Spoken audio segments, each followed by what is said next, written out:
So the 2025 Manhwa Industry White Paper just came out, and it's got some very interesting information about what the most popular webtoon platforms are in Korea. If you don't know who I am, my name is Mike. I've been working in the webtoon industry here in Korea for about 8.5 years now. Most importantly, in Korea, the most popular webtoon platform right now is Naver Webtoon. That shouldn't be a surprise to anyone. They're the biggest platform, not just in the US, not just in Korea, and not just in France or Japan or any other country. They are pretty much the biggest all around the world in every single country that they're operating in. What is a little bit surprising is that in Korea, the percentage of people who use Naver Webtoon has actually gone down a little bit. In 2024, 87.1% of people who are surveyed said they use Naver Webtoon. Right now, for 2025, it's down to 81.4, which isn't a huge difference, and to be honest, they're still dominating the entire space. Secondly is Kakao Page, which is operated by Kakao Entertainment. They're the company that owns Tapas in the US.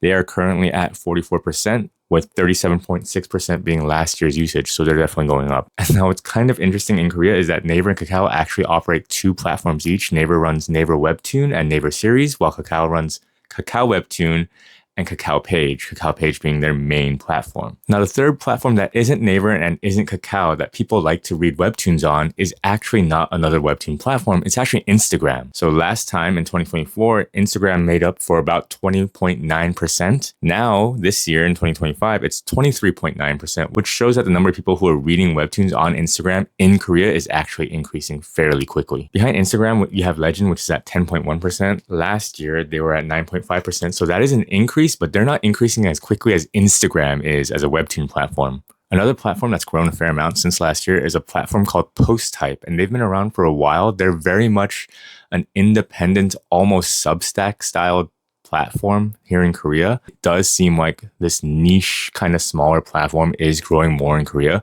But to be honest, the number of titles on there is still completely dwarfed by any of the major platforms here.